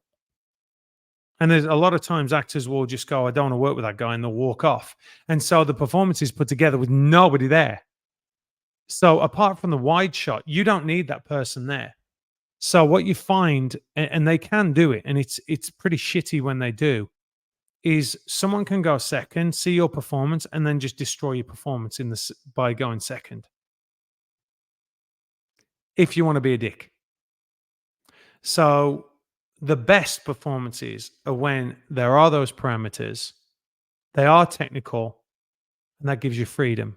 Does that make sense? Oh, I can't hear you. How about that? There you go. Okay. I like how you said before that you're great under pressure. You like performing under pressure, because I can relate. I used to be on the radio and doing what I do here. There's a performative element to it. I don't have a Yeah. script, but I'm, doing something in front of the camera. And when I would be on the radio station, I used to love if I was interviewing an artist in the studio with me, because chances are, based on the music that we played at the station, it was somebody that I was a fan of. So you're dealing with having somebody in the studio with you. You're a fan of them, so you have to be that duck on the water, calm on the surface, crazy underneath. So you're pushing all that down. You have somebody sitting there watching you. They're expecting you to do a good job because you're on the radio and I'm here with you. They have their entourage in the studio. Your boss, my program director's in the studio. I got a break coming up in 10 seconds. The guy is still talking, so I have to kind of play that hopscotch to get in there and go to break. But all that pressure and all those things going on, and you have to get in your bubble, everything's silent, and you have to perform. Everybody's watching. I love that, because pressure makes diamonds. And everything shouldn't be like that. Sometimes things need to go smoothly, but I think it's something that's unique to performing, where you're hitting all the marks, you're nailing your lines, it's coming out smooth, you're getting that character, everything's going great. That feeling is amazing. And I would imagine it's something like when you're singing, like you said, you get that instant reaction, and the crowd, they're just mesmerized by your words, or they're crying or whatever. That's a special feeling, and it's tough to come by. You can't get that with every occupation, but it is great, man, and I love it. And I would imagine that's kind of what is part of your drive, chasing that feeling, and wanting to get on set and just knock it out of the park. Yeah, and now I'm an older statesman when I go on set. I'm not the youngster. I always used to be like the youngest guy on set. I'll be, when I did the movie with Michael Caine, I was so much younger. I was younger. Andy Serkis was in that movie. I was younger than him. I was younger than all these guys, and now I'm like the older sage. And you walk on, and it's great because you get to calm things down. Mm-hmm. If there are people there, they might come up to. I had a couple of actors. I did a Q&A this last weekend, and these actors come up and they ask me certain questions. Are very, very good questions, and you get to talk to them from from a position of authority, because you've been there and done it. And a lot of the times, it's not about being some kind of a sage with this like genius insight into the craft. It's just, I've been there and I've done it. Mm-hmm. Right? You've been there and you've done it. And I've also noticed what's kind of funny is when people get arrogant, and I've met a lot of people, they're like, well, I'm as good, or I'm better, or I should be this and that. And you shove a camera in their face and you say, listen, there's like 200 people watching in this shot and everything's quiet, right? So you got to remember, when you see the acting, that's all you see. You see the person. What you don't see is the light, the camera, the sound guy. There's like craft services over here. There's this over there. With movies like Black Hawk Down, there's helicopters waiting for you to say your lines, right? Wow. And they're burning $2,000 a minute. So the pressure on you is giant. Like, they do not want, especially when it's a quick line, or even if you've got to come in with one line in the middle of a big speech, you don't want to mess it up, because they might not cut it and you might have to go again. And then when you've got to go again, you're like, oh, right. Like, you got to be chill. You got to go in and just do it. And that's what I said, that's what the actors really get paid for, is those moments, right? Those moments when I remember we were doing Transformers, that we had to get it so, and it wasn't even used in the film. Like an F-22 flew over, right? And they're like, okay, incoming, 3 minutes, because it's got to turn around, turn around, turn around. Everyone's got to get lined up. And you're like, you better hit that line when that F-22, because you've seen it with Bay, right? Like he does all those shots with the plane coming over the top. It's like this over the top of the actor. You better get that right? So there's a lot of pressure. And again, that's about being in the zone. And I've seen it where actors that have been so arrogant and think that they should be these big stars, and you do that, you put a camera in front of them, not even on a big set like that, they just go, they collapse like a flan, they just go, right? Because it's pressure. It's not just knowing the lines. I always say, because I want to know the lines, then I want to forget the lines, so they come out like completely naturally. And I can tell you something about that in a minute, about what happened to me. What used to happen to me when I was acting on stage. But you got to be able to let all those things go and handle the pressure, and not go and just be relaxed. And that's another level. But I'll tell you, Jericho, quickly, if you want a quick laugh at this. So when I was doing theatre, it was a nightmare for me. So every night it would be, I don't know why it was this, why I was like this, and why this happens. And when I was a kid, I didn't care. But then when you kind of get a name and people are going to watch you, then all of a sudden you realize that you're not just a part of the thing. I mean, you are a part of the thing, but really they're there to watch you, right? Like, and so I'm about to go on stage and I'm doing a 3-hander, which means there's just 3 people in the play. And every night, dude, before I go on, I'll be standing there, and okay, Matt, go. My mind would go. Damn. And then I wouldn't remember anything until it came off. Wow. And I did the whole play. Damn. The whole thing. And after a while, I'm like, oh, this is really like grating on me. Because I'm every single time before I went on stage, the lines would go. I'd do the whole play, wouldn't miss a line, and then come off, but not remember any of it. I don't know why that was. I mean, I was just in the zone, but I didn't like it. After a while, I'm like, I don't want to do this. Like, I don't want to keep doing this on a, and that was like as the equivalent of off Broadway. And when they were talking about taking the play to the West End, I was like, I don't want to do it, right? Because I don't want to be in that space. And so I was like, okay, I'll just do movies. Because each, the movies just like separated out. And I had no desire to do any more theatre. I've like, okay, I've paid my dues on the theatre. I've done a bunch of stuff. I don't need to do it again. There are people that are way better than me at it, and they really love it, and I don't love it anymore. So, I mean, it's okay when you're coming up and you want to be experimental and all that kind of stuff. But I got to the point where I did what I needed to do at theatre, and I wanted to create new roles, new characters that hadn't been done before. Well, you've done that for sure. So going from jet setting actor, and you're singing and you're modeling, to being a husband and being a father to a large family, how do you find that balance, in life now? Because your family, that's your supreme focus in life.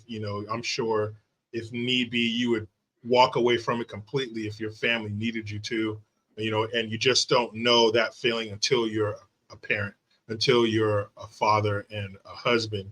But how do you find that balance? Because, life goes on. Your kids have sporting events. I believe one of them just graduated, and just being there. They want dad. They want your time. That's what kids want more than anything. Some parents, well, I can't give them this and I can't give them that, when all kids want is your time and your support and your love and your encouragement. So how do you balance still not only doing what you love, but, those lights aren't going to stay on by themselves. The pantry's not going to fill itself. So how do you find that balance? Do you kind of have a system where I don't do anything from here to here, or is it kind of, each project you play it a little different?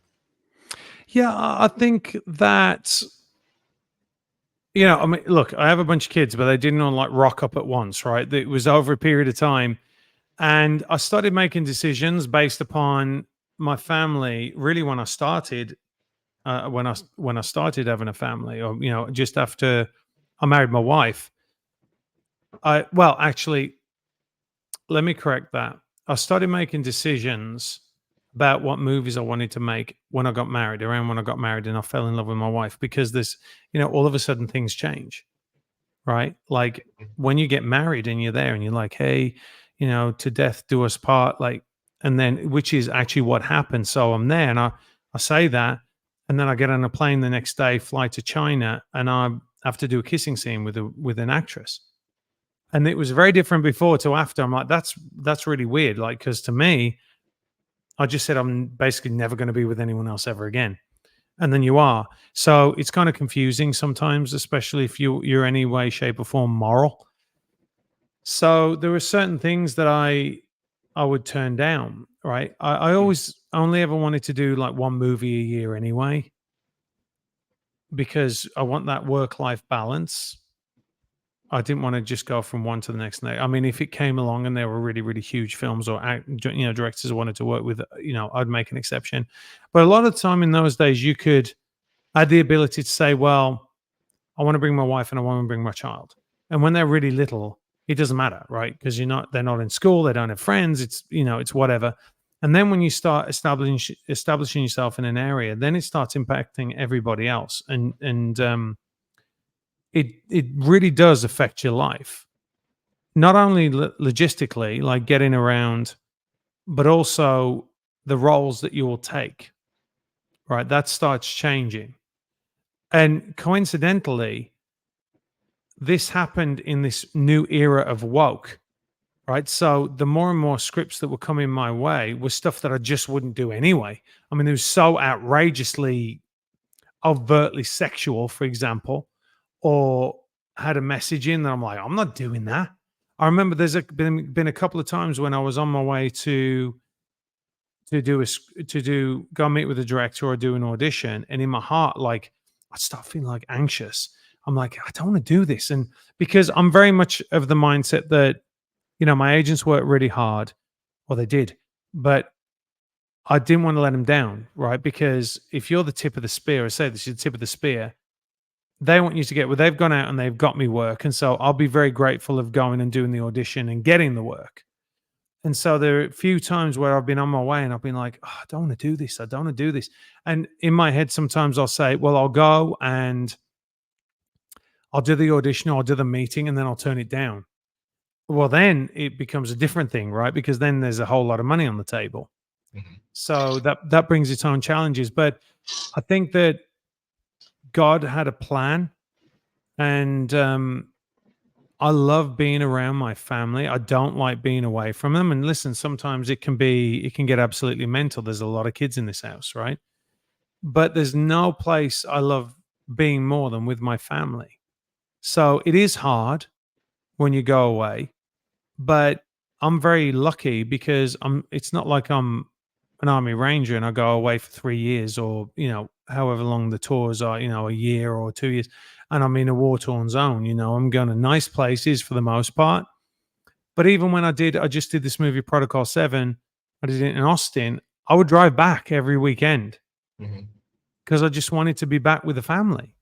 I'd literally finish on a Friday night. I'd get in my car and I'd drive back because that's where I wanted to be. And I think that, look, they always say there's a great phrase from the UK: the Englishman's home is his castle. I love that phrase because I think that as you get older, that's where you want to be. You want to be around your kids. You want to be, however chaotic it gets, you still want to be there. You don't want to miss anything.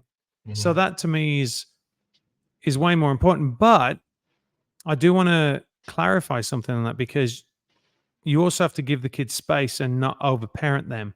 So I do have a lot of kids. So I don't, it's like people say, well, how do you spend time with each one of them? And I go, I don't a lot of the time. Like a lot of the time, I don't get one on one time, even though I might say, so for example, I'd say, well, okay, I'm taking my daughters out for ice cream on Wednesday. And then on Tuesday, my kid runs through a plate glass window and he's in the ER, and that doesn't happen. And that is something that happens quite often. Something will come up, someone will be sick, someone will do something, and then you can't do it. And what it does, though, the kids know that you're there. Right, this notion that you got to like entertain them and everything is ridiculous, right? You really don't. They know your presence, and what is important is when they need you, you Mhm. are there, right? When they really need you, you're there. And I tell my daughters, I've said this over and over and over. Tell your daughters every day, men, tell your daughters that you love them and they're beautiful all the time, all the time. It's very, very important.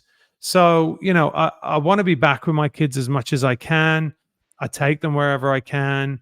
Um, Sometimes I do. I need, everyone needs their space, right? So you go and have your little bit of space. And like tonight, like coming and doing this, I go away from them. And normally, like because your time, I'm it's 2 hours earlier than behind you. here. Yeah, so I'd be putting the kids to bed. So I sacrifice that, but tomorrow I'll do it. Right. So um here's the thing, Jericho. My dad was never in my life. So the bar for me is super low. But that's the miracle of having a big family, and that people don't Mhm. have it anymore, which is really sad, is that it teaches parents that they don't have to be these helicopter parents that are always around or worrying this and that. Like, you can't do that. You have to say, okay, well, I'm here for you, but I got to go and sort this out right now. Like, this is what I need to deal with right now. And kids are like massively resilient. And most people say about my kids is that they're very well behaved. And I think that's because, if they cry and they want to go into a mood, they're not getting any attention. You Mhm. don't have time for that, right? We're not like, oh, hang on a second, oh, what's wrong, sweetheart? No, we're like, hey, come on, we don't have time for this. What are you crying about? And it's Yeah. not, I mean, there are times when you are sensitive. There are some of my kids are more sensitive than others. Others are really like, nothing will shake them. But it's just the dynamic of a big family. If you speak to any big family, they'll all say we were so close and we always felt loved by our parents. So, being present is really important, but being present in the correct way is really Yeah. important. That's true. Yeah, and especially having daughters, I always tell my daughter I love her, I hug her, I tell her she's beautiful, and she's a preteen, so do I look cool, my clothes and all that stuff, and I try to tell her that that's not important. You're beautiful just the way you are. You're smart, you're intelligent, and I really try to reinforce that with her because we don't, 18 years old, you get out on your own, but they're really gone before 18. Yeah. When they start hanging around their friends more, that becomes their main influence. And so you don't have that control over them. So it's very important that while you do, like you said, be present and when it's necessary and be there when they need you and stuff like that, to give them the confidence that they need to go out in the world. And because life's going to chop you down a little bit, but if mom and dad build you up to the right height, you'll still be okay, after life gets done with you. um, Something I wanted to talk about real quick before we go is the cuisine war that you and I are embattled in. And I'm not budging. I'm sure you won't either. But you said something infuriating to me the last time we were on together with Gabe. You said that in England you guys eat shrimp and cucumber Sandwiches. sandwiches. Yeah. Now, hold on. I'm not talking shrimp salad with the mayonnaise and the chopped onions, the shallots and all that stuff. I'm talking about ash shrimp, like Wayne's World, ash shrimp, a slice of cucumber, and 2 pieces of bread. Well, let me just clarify that. Please. So, okay. So over here, it's kind of weird. Shrimps in the UK are shrimps. They're like yay big. It's not like a shrimp like you get in a cocktail glass. It's like yay big. Yeah, like a Those are prawn. called in the UK prawns, Mhm. right? Prawns. So shrimps like this. And so what they'll do is they'll put multiple shrimps on the sandwich, and they might put a little bit of mayonnaise on there as well, and cucumber, and have the sandwich. That sounds horrifying. It's Like, fantastic. Try it. right? You got to try it. Don't deny it before you try it.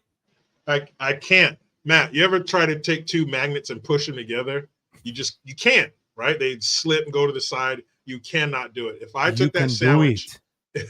You if can I put do that it. sandwich near my face, there would be a magnetic reaction where my hand would go off to the side because that just sounds All right. crazy. Okay. Challenge. You're going to do it on this channel or on the one we gave. We'll Ugh. get on and you'll have a shrimp sandwich. What is it? They're called prawn sandwiches. There's a very famous line that Roy Keane, who anyone who follows soccer and Manchester United, Roy Keane was this great soccer player that played for them, and he said, "Oh, all the people up there in the expensive seats are eating their prawn sandwiches because it's a upper class Hoity toity. sandwich, hoity-toity sandwich." I mean, if somehow I do try it, and the chances of that are pretty slim. And if it is delicious, I will apologize. I will I will say that I was wrong and this sandwich is delicious. But And steak and and kidney pie. you lost me a kidney. Now here in America, liver, that's a thing. Until I was 14 years old, every Wednesday night it was liver and onions and mashed potatoes. Liver and It was onions. Win. disgusting. It was like Oh chewing on a no. band-aid.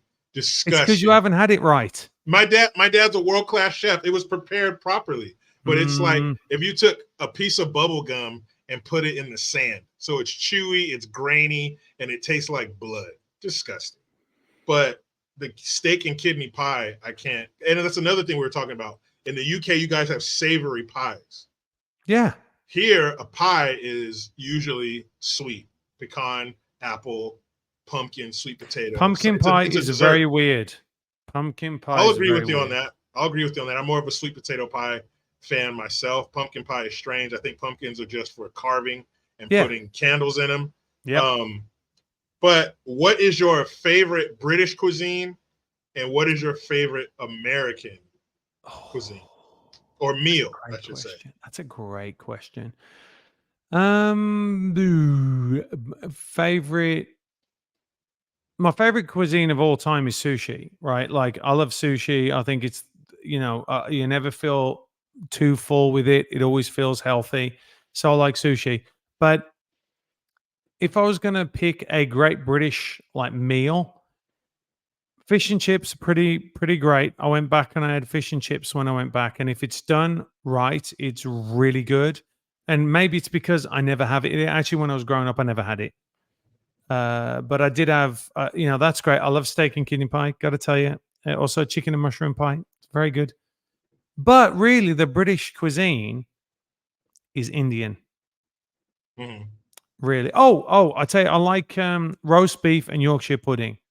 That's really great as well. So it's like sliced roast beef, and then you have a Yorkshire pudding, which is we found out what it was before, didn't I? Like poppers. Yeah. Is it like those big like pop things? And that's really good because it's all about the gravy. So that's that. American cuisine, I think like a really great steak is Mhm. hard to beat. I mean, especially in here. But I do love clam chowder. Oh, Clam chowder is cheddar. pretty great. Yeah. Chowder. Now, have you had? There's two different kinds of chowder. There's the more soup, thin kind of chowder, and then you have the thick, creamy Oh, that chowder. thick creamy chowder. Yeah, that's the one in a bowl, Oh yeah. sourdough bowl. Oh yeah. Forget about it. Take me now, Just like Jesus. I'm crumble it ready. up. I've had it in Maine as well, which is pretty spectacular. But and then thirdly, it's very difficult to beat an In-N-Out burger. Agreed. Just at In and Out on Sunday, where Oh, that's our travel meal. When we're on the road in California, we had to drive about 3.5 hours away. In and Out. That's where we go. oh, it's just brilliant. I mean, Delicious. really is just great. Now, have you had sushi in Japan? Do you know what? I was meant to go to Japan with Rambo and I didn't go, so I haven't, but I'd like to. Because I was going to ask, where did you like it better, in Japan or America? Well, Because I'll tell you, the first place I had it was in Boston, oddly hmm, enough. And then I've had it at some. I've had it in Nobu. I went to Nobu in LA, which is spectacular. But I went to a place for our anniversary as well, and they had Toro, which is my favorite. Fatty tuna, Mhm. uh, and it was spectacular in Texas of all places. But I don't care where it is. I love Toro, and I love sushi, sashimi particularly. Going with the raw. Okay. Now something real quick before my last question. Something we were talking about before we came on is how cool it is, and you also touched on this when you were talking about your family, but how great it is to be married to the right woman and to look forward to being with them. You hear people, oh man, after you get married, your wife starts nagging, there's no sex, blah, blah, blah.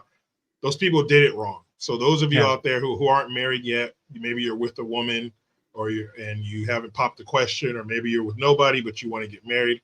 Don't listen to people who are negative about it because they probably did it wrong. They chose a wrong person. They didn't spend enough time with them. They ignored the signs and they married them anyway. If you marry the right person, you fall in love with somebody and you guys do it right, it's the greatest thing in the world. To have somebody, the rest of the world can be tripping on some bullshit, and you can go back to back like Charlie's Angels with your woman and face the world and know that everything's going to be fine. Know that she's creating a home for you while you're out dealing with the world, bringing home the bacon, whatever you want to call it. I love to see my wife with my kids. I love to see my wife being a mother. I love to see her patience with them, how happy they are with her, how nurturing she is, how kind she is. And when you do it right, it's a wonderful thing. I can think about my wife. I can be out somewhere, think about my wife, and I smile. I don't drive around the block like, oh, I don't want to go home with this ball and chain. It's a wonderful thing. We still laugh with each other. We hang out with each other. We watch our shows together. We talk about the kids. That's another thing. That's a large part of your conversation with your wife is the kids, but in the best way possible. What they did that Yeah. day, who's doing what, some funny thing that they said or did. So if you do it right, being married and having a family is the greatest thing you can do. And another thing we talked about was how much of a nightmare it would be to start all over, to have to get Oh back out man. there in the meat market and try to find a good woman and dodge the landmine crazy ones. That's a fate worse than death to me. I'm so glad that I found a good woman. She was kind enough to marry me, and it's beautiful, man. I recommend it. I totally recommend it. Yeah, and this is what I would say to those people who haven't got married or are married. I think that I explained this to my daughter actually today. Well, I was taking her to ballet. And those are the moments I get like, when I get in the car with my kids and I play 'em music, that I grew up with. And Oh what's yeah, amazing about that is I hear them playing it, right? Because the music today's crap. garbage. So, and it really is crap. Like you look at the stuff in the 80s and they were like, oh well, it was really crap in comparison to the 60s, but it actually wasn't. And then you look now and it's like the same four producers making the same music. I mean, I think Drake, I'm sorry, but I think he's absolutely terrible. Like you can and whatever it is. I just my son played it for me. And I was like, what is this? Anyway, I was on my way to ballet with my daughter today, and I said, look, people think that falling in love is that butterflies. Oh, it's the butterflies. I feel like, oh. And I said, it's that moment where you like this, right? You're like, okay, sweetie, bye, bye, bye, bye. No, you hang up. You hang up. Oh No, yeah, you hang up. No, you hang up. Everybody does it, right? yeah. Everybody does it. That is not being in love. I hate to break it to you. It's not being in love. Those are emotions, Mm-hmm. right? That is the first part of getting to know someone, right? And the excitement. People think that that's what it is. And that's why when it goes away, they go, I don't love her anymore. No, no, no, no, no, no. That's when the good stuff starts. This is when the real deeper magic starts, right? Is when that's all gone. That's what those marriage vows are for. That's what they're basically saying. It's for what's coming. It's a covenant relationship, right? And a covenant relationship is a blood oath, right? It's like a blood covenant. It's not like, as they say, it's there's a difference between a transaction and a covenant, right? So as time goes by, that relationship gets deeper and deeper and deeper. And that's where the love comes in, because you have to choose to do it, right? And real love is choosing to do it when you don't want to do it. When you're in an argument, or I mean, and everyone gets it. Nobody's perfect, but you have to understand what it's all about. So those things are passing, like the emotions are passing. So you see a lot of people throw away relationships because they don't have the butterflies, they don't have the excitement. So excitement. You know what's exciting? Having a child, right? Having a child is unbelievable, and then you have a child, and then you go, I never thought I could love someone as much as I love this woman, and I love her even more now she's had that child, right? It just, you get to different levels of appreciation, and it just gets deeper and deeper and deeper, right? So don't be betrayed by that, like, oh, fluffy feeling, because that doesn't really mean anything, right? It really doesn't. It's irrelevant. Now, you should find your partner attractive, right? Of course you should. You should want to be with her and all those other things. But listen, it all goes away. You can look at, like, didn't Halle Berry's husband cheat on her? It Yep. goes away. Like, it doesn't matter how good looking you are, how hot you think your wife is, or whatever. And here's the other thing. I would give this advice. If you don't go to what's called a pre-cana, which is where you go away and you talk through all the stuff that you're going to go through when you're going to get married, like, this is the one thing I would ask. Are you going to have a joint account?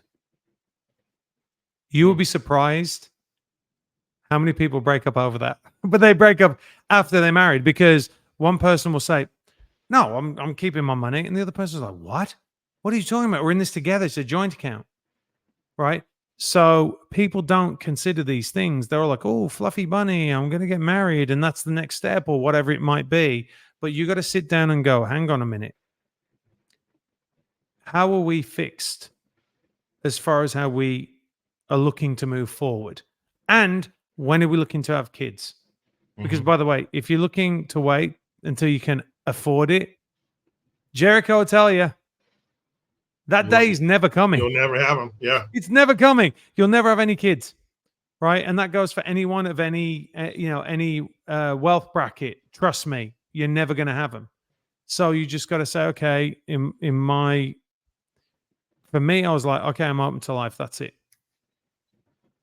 And I'm always going to be open to life. Through my entire relationship, I'm open to life. So those are things. There's my little piece of advice, man. And I'm sure, Jericho, that you would agree with those things, right? 150%. Trust is important. It's probably the most important ingredient. And it's not just trust, like, I trust you not to cheat on me or something. You have to trust this person with your life, and you have to trust them with your money, and trust them with your children. What kind of parent are they going to be? What kind of parent are you going to have helping you raise your kids? And I'm so glad that my wife and I, we sat down and we talked about not only when are we going to have kids, but how are we going to raise them? How are we going to discipline them? It was so beneficial to us to have that talk before. So when it happens, it's almost like practice. So when it happens, this isn't the first time you've thought about it. You've talked about it and everything. So when it gets here, we already know, and the security of, we already know what we're going to do because we talked about it. And you're right, the butterflies and the you hang up, no, you hang up. That's like a really thick layer of frosting on a piece of cake. It's true. You got to get through all that to get to the real deal. And when you do it right, there's nothing better. But I do have one last question for you, Matt. Okay. So let's go back before the wife, the kids, the movies, the TV, singing, and all that good stuff. We're going back to an 18-year-old Matthew Marsden. Mm-hmm. And you're still in college, you're taking the modeling gigs, your mom doesn't have the money, to put you through college, or, like you said, sign for things. So 18-year-old Matt is about to hop on a plane to Turkey to do a modeling gig. And you have 30 seconds to bend this boy's ear. And he's going to listen to what you tell him. It's hard to get through to young people. You've been where they're going, and you try to impart on them some wisdom, but it's tough to get through the, that's not me. That was you. It's different. It's not going to happen to me. I got it figured out. But this 18-year-old Matthew Marsden is going to listen to the wisdom you lay on him. What do you say to him as he's going to that gate to get on that plane to go to Turkey? Oh, that's a really, really great question. It's kind of difficult for me because what I was preparing wouldn't apply to me. And I'll tell you why. I would say to an 18-year-old, listen to your dad, Mm, because the older you get, the smarter he will become. I can do that because my dad wasn't around. So that kind of like messes that up. But for someone who's got a mom and a dad, that's what I would say, because they're not going to listen to me. Right? You're not going to get through to them at that age, and the difficulty is that you have to let them go to make their own mistakes. That's when they're a man. I've said it to my kids. I'm like, you're a man now. I'll always be here for you, but you're a man, and you got to stand up on your own 2 feet, and you got to do your own things. And the decisions that you make now are your decisions. But my friend said this to me maybe a year ago. He said, my dad said to me, the older you get, the smarter I become. And I was like, that is the greatest thing I've ever heard in my life. So I don't think that you can I don't think you can guide anyone like that, because they're either going to be resistive to it or they're not going to be resistive to it. But I'd also say there's one other thing, and that is it's out of your hands anyway. It's all in God's hands. Everything's in God's hands. Like, you got to try and be able to, however much you know what they say, like, work like everything depends on you and pray like everything depends on God. That's what I would say, I think, in an addendum to that. Like, you got to go and work, but just remember, really, it's out of your hands. It's all in God's hands. And you think you're in control, you're not in control at all. Because you get on that plane goes down. It's out of your hands. mm, So it's really in God's hands. So kind of a combination of those two, I think, would be it would get me thinking. mm. Yeah, that's a great answer. And my dad was around growing up, but he's not around now. So I wish that he was, so I could tell him, number one, thank you for teaching me the best you could and giving me the tools that I think made me a good man and a good father. But I miss not having him here to be that sounding board, to give me his wisdom on this phase of my life. He was there when I was a kid, and up until I was like 15 years old. But now I have kids. I have a family of my own, and our parents have been where we're trying to go. So I do wish that he was still here for that. But again, that was a great answer, and that concludes our conversation, Matt. I thank you for taking the time, and even more so because, like you said, you sacrifice bedtime. That's serious, man. You get to Yeah.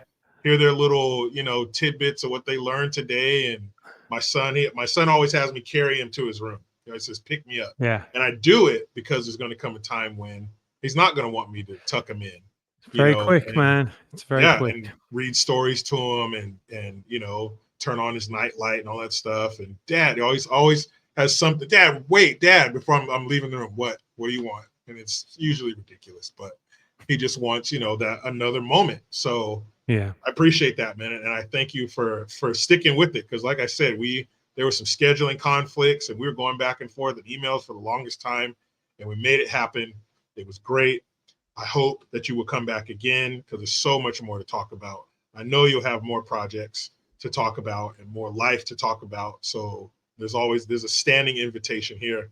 But ladies and gentlemen, if you go in the description box, I will have his Twitter, his YouTube channel, and any other links I can get out of him.